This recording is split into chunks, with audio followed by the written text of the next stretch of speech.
Sup, you beautiful bastards? Welcome back to the DeFranco Show. I may or may not have woken up about 5 minutes ago, but I'll never tell. Same can't be said about the bags under my eyes, those gossipy bitches, but buckle up, hit that like button, and let's just jump into it because we got a lot of news to cover. Yo, first up today, we have a story that is both sad and now happy. Right, so this is centered around a Virginia research facility owned by the company Envigo that breeds dogs for pharmaceutical testing and research. And as you probably could have guessed, because we're talking about it, these dogs went through a horrible and rough time, with inspections finding that the facility performed unnecessarily painful medical procedures on them, including euthanasia without any sedatives. They were also kept in shelters with temperatures exceeding 85 degrees Fahrenheit for more than 5 hours at a time, and food was sometimes intentionally withheld for 48 hours, causing distress to nursing mothers and their puppies. With their housing conditions also turning out to be unforgivable. You had 71 dogs injured when a body part was pulled through the wall by a dog in an adjacent kennel. You had 50 injured or killed from incompatible groupings, and all of this amounting to at least 73 violations of the Animal Welfare Act, which is why you even had members of Congress talking about this. But, like I promised, that was the sad as far as the happy part. A federal judge has ruled that the dogs can be removed from the facility, leaving federal authorities with about 60 days to find new homes for around 4,000 Beagles. And so now you have the nonprofit Humane Society of the United States spearheading an effort among animal rescue groups to transfer all these Beagles out of the facility as soon as possible, with Sue Bell, executive director of Homeward Trails, which notably already took in 500 so-called surplus Beagles that Envigo couldn't care for because of the pandemic earlier this year, saying, "This might be the largest, if not one of the largest, I think, removal of animals from one site in the country." With John Raymer, executive director of Kindness Ranch Animal Sanctuary, adding, "It's one of the most daunting rescues that I've ever heard of or have had the privilege of being involved in. When I carry one dog out of a facility, I can tap it on my head and give it a hug and tell him that everything's gonna be okay. But pulling 4,000 out, it's an inconceivable number of dogs. And notably, it could be some time before these dogs are even ready to enter new homes. Right? Most need medical treatment, getting spayed, neutered, vaccinated, not to mention the social and emotional problems, especially affecting older dogs, with a number of experts noting they could get really overwhelmed by new things in their environment, like vacuum cleaners or televisions. With Sue Bell estimating it's gonna take her group somewhere between $275 and $700 to prepare each dog for adoption, and adding, "There will be some dogs that come from this situation that are not well socialized. You know, these are dogs that have never spent a day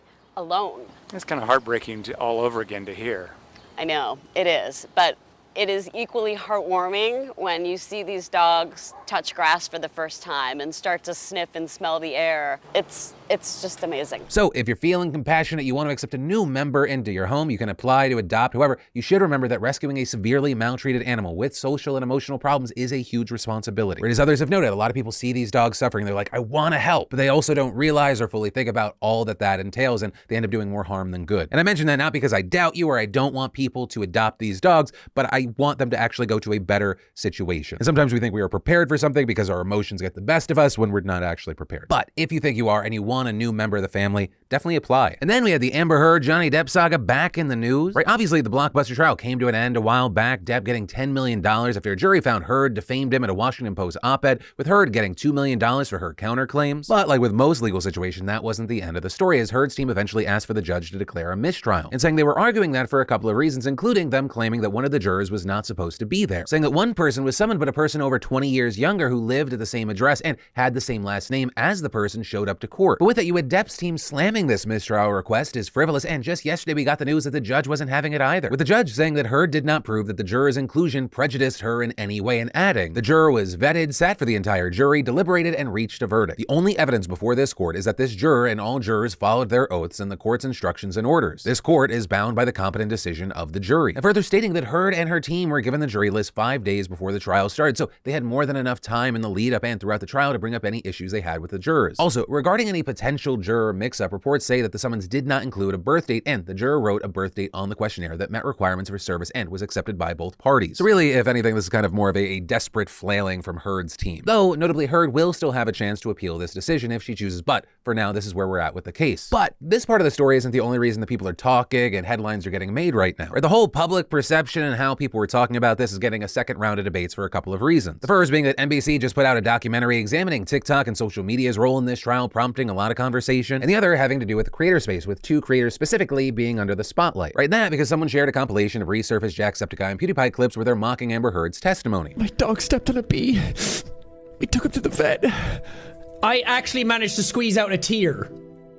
You see, that's how it's done. That's how you actually cry. Like, what the f is she doing with her face? My dog. This is an actress? We went to the vet and went on.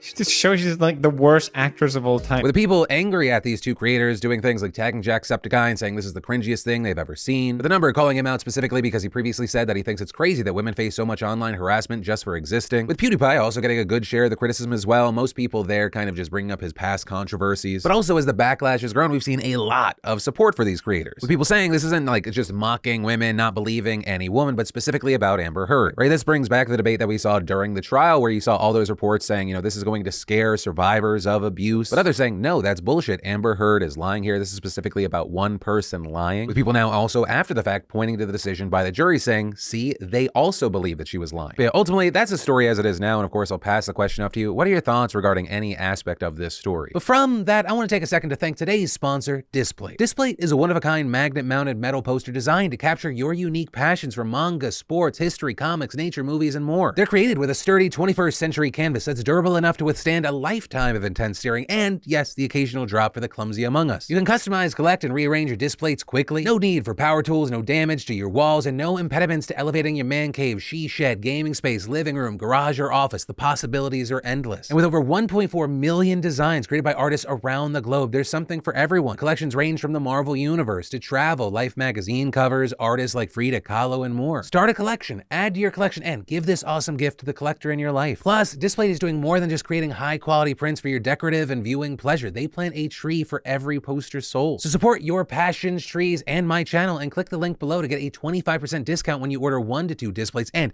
a 30% discount when you order 3 or more. And then let's talk about this viral video showing Representative Alexandria Ocasio-Cortez just full-on being sexually harassed on the steps of the Capitol. See, my favorite big booty Latina. I love you, AOC. You're my favorite. She wants to kill babies, but she's still beautiful. You look very beautiful in that dress. You look very sexy. Look at that booty on AOC. That's my favorite big booty Latina. I want to do a little selfie. I love it. My favorite AOC. Nice to meet you, AOC. Look how sexy she looks in that dress. Woo, I love it, AOC. Hot, hot, hot like a tamale. So the fuckhead with the blurred face is a professional conservative troll. You can find out easily who he is, but I didn't want to give him, free FaceTime here. Just looking at his past incidents as well as how he's reacted to this situation, he obviously loves the attention. But I'm also telling reporters in this instance the remarks that he made, which many have called sexist and racist, they were just meant to call out AOC and make her uncomfortable. With AOC, for her part, posting about the incident on social media, though deleting some of the content after it became clear that this guy just wanted attention, and instead shifting the focus to the fact that Capitol Police did nothing to stop him. With AOC writing on Twitter, posted about a deeply disgusting incident that happened today on the Capitol steps, but took it down because it's clearly someone seeking extremist fame. It's just a bummer to work in an institution that openly allowed this, but talking about it only invites more. Just really sad. Though also sharing the video that he posted on the same thread and adding, I was actually walking over to deck him because if no one will protect us, then I'll do it myself, but I needed to catch a vote more than a case today. And also posting on her Instagram story about it. I think the thing that was so crazy about that incident is not even that it happened, but that it happened on the Capitol steps right in front of a Capitol police officer. And this dude was engaged, like this wasn't about a political opinion, protest, or anything like that. He was engaged in very clearly sexually threatening, aggressive behavior right in front, on the Capitol steps in front of an officer. And he wasn't even asked to take a step back.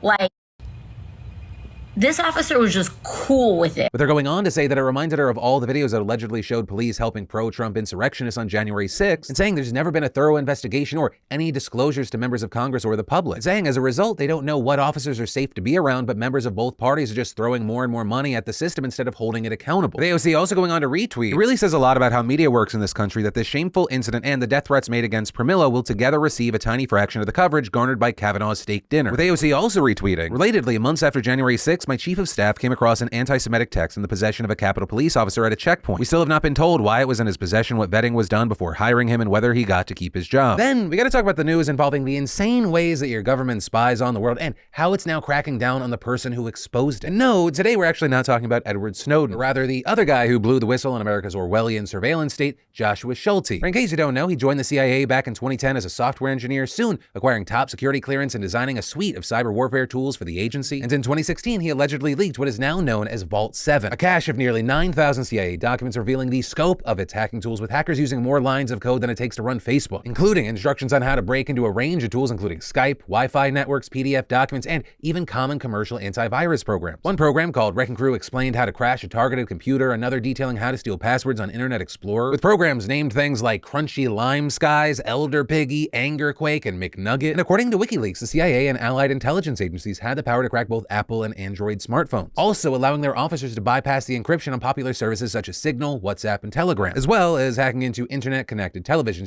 just to turn that Netflix and chill session from a twosome into a virtual threesome. Though, to be clear to you, as well as the FBI or CIA agent watching me through my webcam right now, the supposed purpose of these tools is to target foreign governments and terrorists, and definitely not Americans. But even if they're not spying on Americans, there are obviously still questions about democratic oversight, the ethics of our hacking policy, and the proliferation of cyber warfare tools abroad. And so in 2017, WikiLeaks published Vault 7, making it the largest ever publication of confidential documents in CIA history, with the FBI raiding Schulte's Manhattan apartment a week later, and then the next year he was charged with the leak, with the prosecutors painting him as a disgruntled employee who leaked the files in retaliation for the agency not taking his workplace complaints seriously, with one of them saying that his actions had a devastating effect on our intelligence community by providing critical intelligence to those who wish to do us harm, though Schulte calling their portrayal of him pure fantasy and arguing that hundreds of people who had access to the files could have stolen them. But now what we're seeing is that the verdict has come in and Schulte has been found guilty on 9 counts, which notably carry a maximum combined sentence of 80 years in prison. And that's not the only time that he could serve here. He's also still facing a federal trial for allegedly having child pornography on his computer that agents say they found when searching his home. And as far as what happens next, we're gonna have to watch because his sentencing hasn't been given a date. But in the meantime, I'll throw the question to you. What are your thoughts on all this? Whether it be about the revelations from Vault 7 or the outcome of the trial. And then finally today, the big news that I want to jump into, I actually have to push off till tomorrow. So I guess good news for those of you that always want more. This is one of those rare weeks where a Friday Philip DeFranco show is gonna happen. But of course, that's usually for the worst of reasons. And this one is no different. It is a very, very serious story. It's a very, very messy story. So many people have gotten so many fucking things wrong.